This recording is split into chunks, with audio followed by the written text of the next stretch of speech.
ఎవడు బైబిల్లో మీరు చాలాసార్లు ధనవంతుడు లాజరు ఈ వీళ్ళిద్దరి గురించి చదువుకున్నారు కదా. ఓ ప్రశ్న వేస్తున్నాను ఇక్కడ. లాజరు ఎక్కడికి వెళ్ళిపోయాడు? పరదేశంలో విశ్రాంతిలోకి వెళ్ళిపోయాడు. ధనవంతుడు ఎక్కడికి వెళ్ళాడు? ఎందుకు నరకానికి వెళ్ళాడు? ఎందుకు పాతాళానికి వెళ్ళాడు?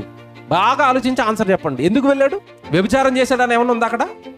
లేదు. దొంగతనం చేశాడని ఉందా? లేదు. మరి ఎందుకు వెళ్ళిపోయాడు?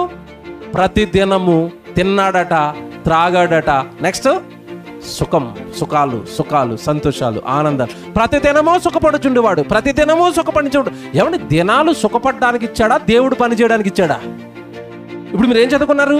కూలివాని వలె తమ దినములలో దేవుడు వాళ్ళకి అప్పగించిన పనిని ముగించు వరకు వాళ్ళకి ఏముండదు, విశ్రమ ఉండదు. మరి కూలివాని వలె దేవుడు కొరకు బ్రతకడానికి ఈ లోకానికి వచ్చిన మనిషి, కూలివాని వలె దేవుడు కొరకు బ్రతుకుతావని నీకు నమ్మి ఈ జీవితాన్ని ఇస్తే, ఆ జీవితంతో ఈ లోకంలో తినడానికి, త్రాగడానికి, సుఖించడానికి నీ జీవితకాలపు దినాలన్నీ వాడేస్తే అదే పెద్ద నేరం, అదే మనిషి చేస్తున్న పెద్ద అక్రమం అండి. ఈ సత్యం, ఈ సత్య వాక్యం, ఈ సత్య సువార్త ప్రభుని నమ్మిన చాలా మందిలో కూడా ఇప్పటి వరకు అందలేదు, ఇప్పటి వరకు వాళ్ళకి తెలియలేదు. ప్రభుని నమ్మే పరలోకం వెళ్ళిపోతావు అనుకుంటున్నారు. కాదు, నువ్వు పుట్టింది ప్రభుకి మహిమ తేవడానికి, పనితో మహిమ వస్తుంది. నువ్వు పుట్టింది దేవుడు పని చేయడానికి, దేవుడి కొరకు బ్రతకడానికి.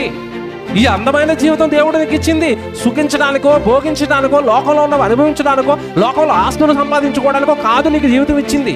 ఈ సత్యాన్ని గ్రహించు. భూమి మీద దేవుడు పని చేసిన వాడు దేవుడు పని ముగించుకుని విశ్రాంతిలోకి వెళతాడు. ఈ దేహాన్ని నీ కోసం, నీ కుటుంబం కోసం, నీ సుఖాల కోసం, నీ సంతోషాల కోసం, లేదా నీ సంపాదనల కోసం, నీ ఆస్తి కోసం దేవుడిచ్చిన దేహాన్ని నీ కోసం వాడుకోవటం అక్రమం. ఇది అక్రమం, ఇది అన్యాయం. ఆ అక్రమానికి దేవుడు బైబిల్లో వేసిన శిక్షలు భయంకరమైన శిక్షలు వేశాడు.